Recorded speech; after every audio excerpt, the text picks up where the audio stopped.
All right, welcome back to Ontario Cryptids, and happy Father's Day to all you dads out there in YouTube land. So today we are going to, we're going to learn a little bit more about me. So go and grab yourself your favorite treat or drink and sit back and relax.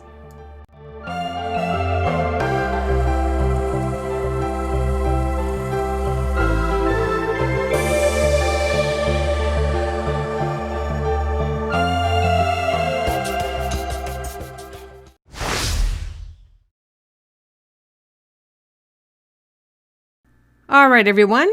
As promised, here's a little bit about me. My first name is Jovanka. I got that name when my mother and aunt went to see a movie called The Five Branded Women. And one of the characters in that movie was named Jovanka, which is an Italian name, but I am not Italian. My middle name, which was given to me by the same aunt who went to the movies with my mother, my middle name is Andreina, also very Italian, but yet I am not Italian, as I stated previously. Now, surprisingly enough, my brother and sister both have very English names. I tend to use Vanka as a short form. It's much easier for people to remember or pronounce. I am the youngest of 3 kids. I have an older brother and an older sister, and we were born on an island called Aruba, which is in the Caribbean. Aruba is a great vacation destination if you want to visit a warm, tropical island that has beautiful white beaches and clear waters. A little bit about its history. The first known inhabitants on the island was the Coquito Indians, and the tribe that resided in Aruba were called the Arawak Indians. Both my parents were born on Aruba, and their family branches out to basically Europe. On my dad's side, it's Spanish, and I think that's where we have a little bit of Arawak ancestry, as well as French background. On my mother's side, it is mainly British, Welsh, and English, I believe. As I stated, we moved to Canada when I was 9 years old, and I remember it was the month of October of 1971, and it was, we came during a storm. It was raining, lightning storm. I remember the plane shaking like crazy. I thought we were going to crash, but we managed to land safely. It was interesting experiencing your first snowfall, and I thought it was awesome personally, just playing around in the snow. I don't think my parents enjoyed it too much, but yeah, what can I say about that? But we've been here ever since. We moved to Toronto, and we've pretty much stayed in the province of Ontario the whole time that we've been in Canada. I have a son who will be 18 on July 10th, and I have 2 rescued dogs from Aruba. Our first rescue was back in 2014 when my son and I went back to Aruba. I still have family residing there, and so I usually stay with family when I'm on the island. We went there with the sole purpose of rescuing a puppy. Our last dog had passed away, I believe it was 1.5 years prior to this, and it was time for us to get another dog. So we did a little bit of research and decided that we were going to rescue. So we went to an animal shelter and picked out a puppy from the animal shelter. The process was quite simple, believe it or not, but we ended up bringing Max back. And then about 1.5 years later, we rescued another puppy from Aruba, which is Toby.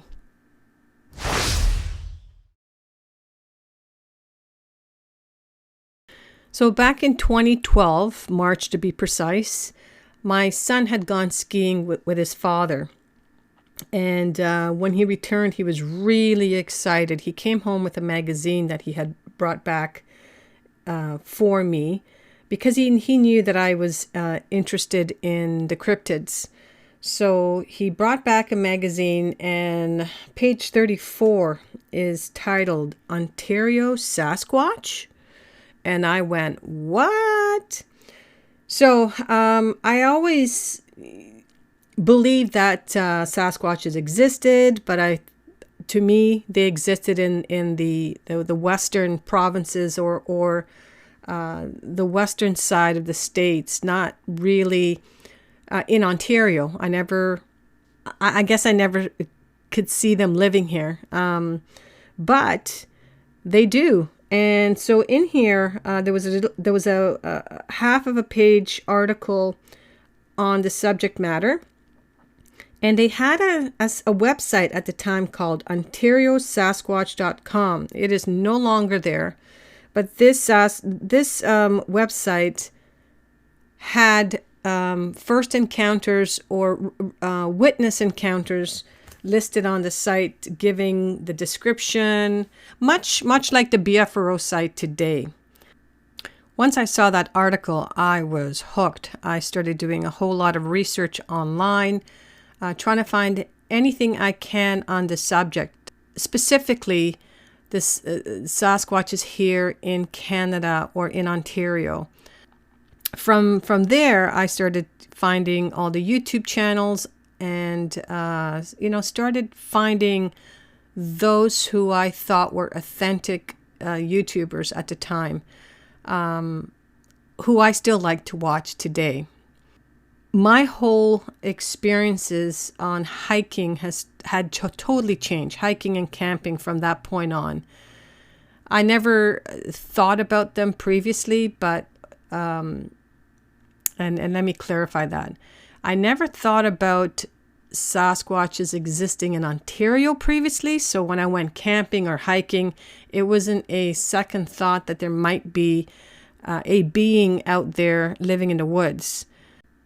So my camping experience and my hiking experiences totally changed from 2012 on.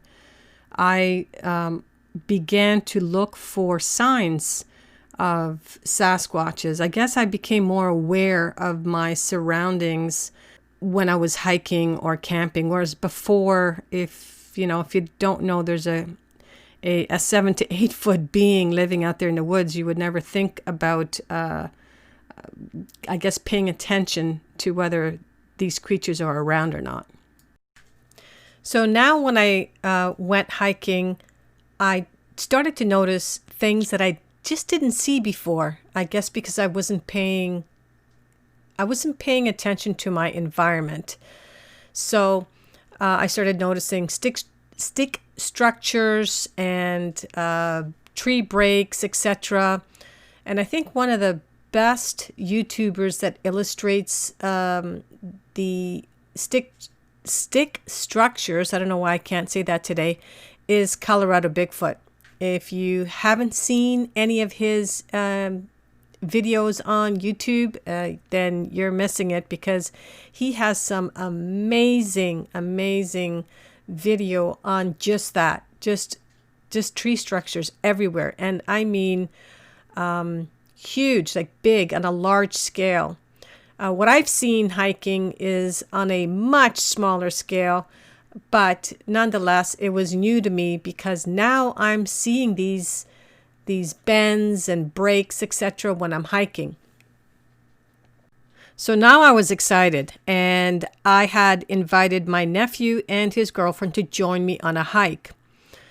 They knew why they were there, and so they were curious as to what I had found, or what evidence I had found that Sasquatches could be in this vicinity. So we set out on a weekend. It was the end of May. The earth was still, it was just beginning to melt. So in some spots, it was very mucky, very wet, but it was a beautiful sunny day. So we headed to my favorite hiking spot, which is Silver Creek, which is just, it's in Halton Hills area in Ontario. So we get there, and it's my nephew, his girlfriend, my dogs, and I brought my camera equipment, which I normally carried with me every time I went hiking. On this occasion, my son did not join us. So I was juggling the 2 dogs, which I had in a body harness, and a backpack and my camera equipment.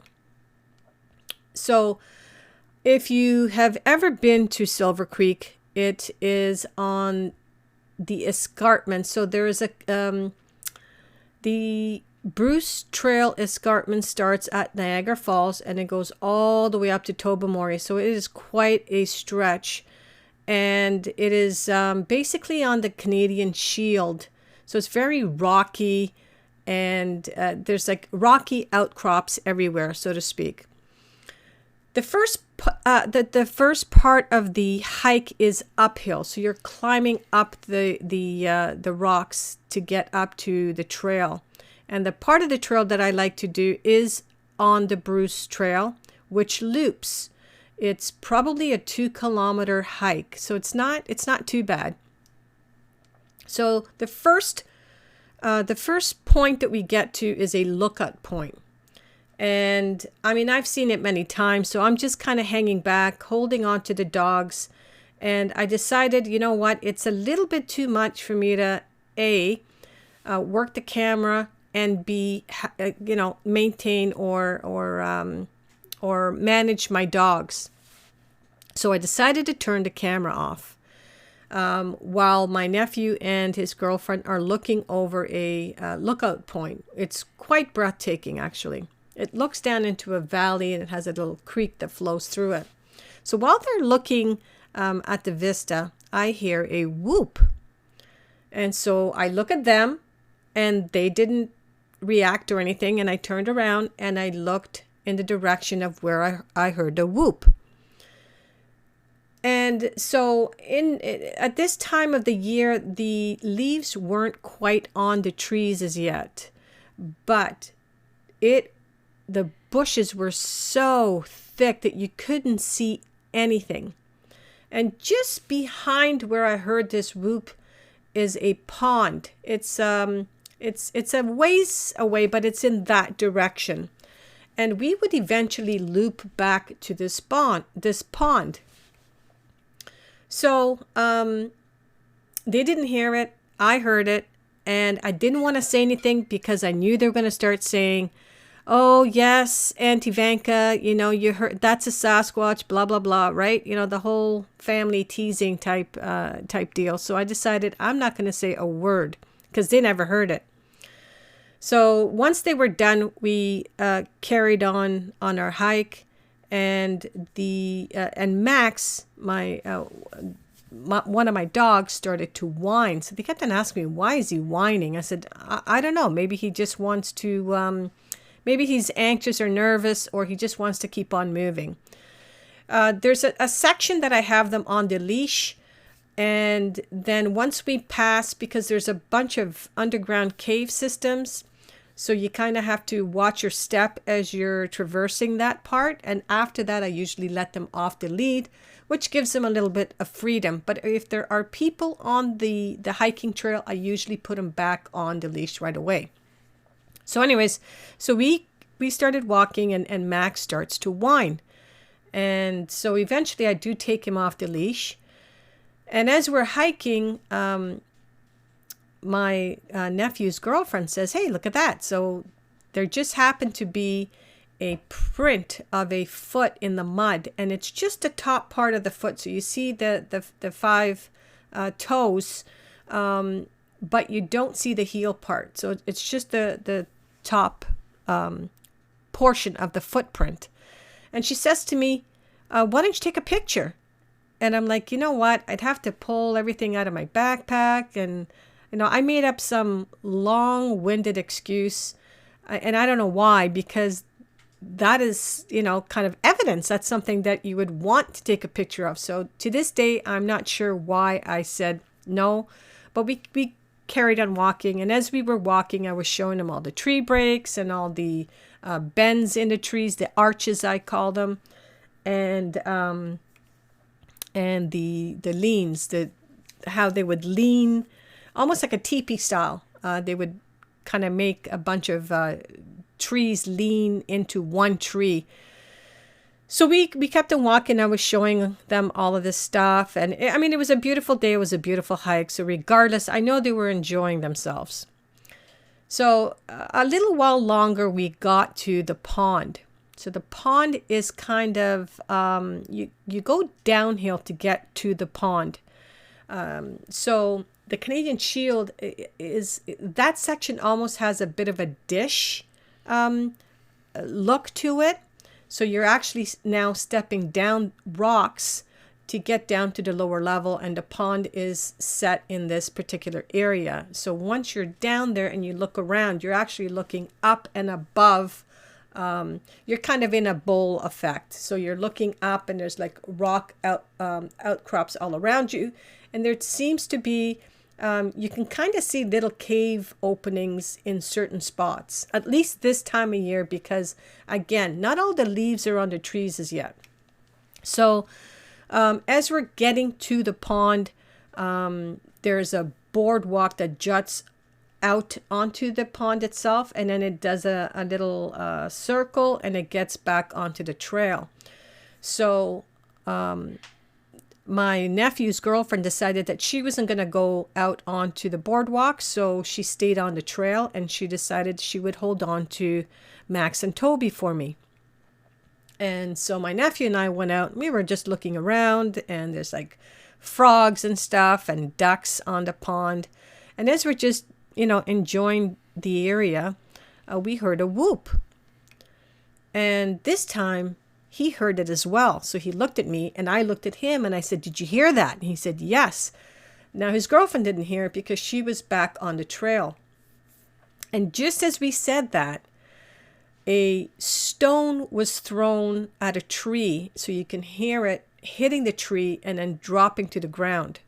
And we all three of us heard that part. And so we all turned around to look at it. And so we're all debating, well, what was that? And so we ended up telling my nephew's girlfriend the fact that we heard a whoop. And as we were debating it, that's when the rock was thrown. So I'm not sure exactly what was going on there, but it was definitely not a nut that fell from a tree. It was a distinctive sound of a pebble or a stone hitting wood. By the way, it's too early in the season for us to have nuts on the trees. Nothing's in bloom at this point. So this was my first encounter story. And it was really nice that I actually experienced it with non-believers. Could you imagine if I had gone home and said, "Hey, this happened to me while I was on a hike"? Everybody would not have believed me. But now that I have two people who did not believe in Sasquatch before, well, that's a different story. How are they going to now explain what happened to them while they were on a hike? Now, would I ever want to physically see a Sasquatch? The answer to that is no siree. I would have to pass on that one. You just don't know what you're going to come across, and I kind of like just hearing the whoops. I mean, that's good enough for me. So I hope you guys enjoyed my encounter story.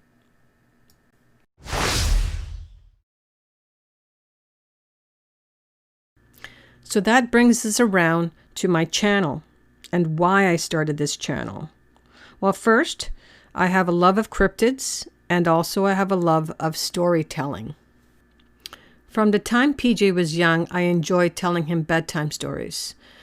These bedtime stories I would make up on a whim, and it often involved some type of animal adventure story. So I got an idea to put my two loves together and create this channel and tell cryptids stories, but not made up stories. I wanted to tell eyewitness accounts of any type of cryptids, whatever it happens to be. The majority of the ones that you find, though, are of Sasquatch or Bigfoot. So I started doing research on eyewitness accounts of any cryptids, whether it's Sasquatch or UFOs or anything that's available. So it does take a lot of time to find the stories. Sometimes I would find them on different platforms and ask for permission, which is how I got to know Rose. I told Rose's grandma's encounter back in episode 5.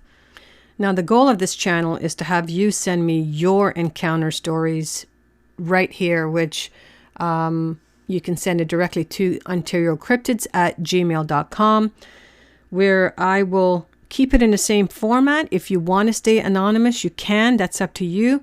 Also, if you want your location not to be known, I can also do that. That's totally up to you as well. But I would love to start receiving your encounter stories here on this channel. So I do have some future plans for this channel, but I think before we get to that point, it would be nice to have a larger community. So maybe I should set a goal of having X amount of subscribers, which I'm not sure what that number should be, before I start thinking of having some, let's say, having more of an immersive rapport with you guys, the viewers. How would I do that? Well, I could have, for instance, some 1-hour streams where you go live, and I have a specific format I want to follow, which I already know what that would be. But I think before we get there, we need to have the audience there first. So what do you say we grow this community and make this happen? Because nothing is possible without you guys. And again, I want to thank all of you guys who have subscribed to my channel for this past, what is it now? 5 months? 6 months. 6 months. I think I started in January. I started this channel this past January. And for the last bit here, we do have, I do have a question that was asked, so I'm going to go ahead and answer that question. And that comes from Rose. So Rose's question is, you spoke a lot of the First Nations tribes being connected with Bigfoot. Are you a First Nation? So just kind of relating back to where this question came from, I did a podcast with a channel called Out of the Blank back in May, and I think I mentioned something in there. Yeah, I was talking a lot about the people who we should be asking with regards to Sasquatches are the First Nations people, because they've been talking about them for centuries. So to answer your question, Rose, no, I am not First Nation, although I do have some Arawak heritage in my background. Question number 2, have you ever heard of Ron Moorhead? And I have to say I had not until I read your email, and then I did go and look him up, and I bought his book that you recommended, Voices in the Wilderness. So I did buy that, and I will be reading it shortly. And the last question that was asked was regarding David Paulides, whether I watched his speech at the MUFON convention February 19th, 2013. And yes, I have. I have seen that already on YouTube. So that would end all the questions for today, and that is also going to wrap up this episode for today. So if you'd like to share your encounter stories in a safe environment, please forward your stories to OntarioCryptids@gmail.com. Your stories do not have to originate from Ontario, and they can be as anonymous as you would like. So guys, bring it on, because I am ready to share your story. And stay tuned for next week's episode. Have a safe day. Bye for now.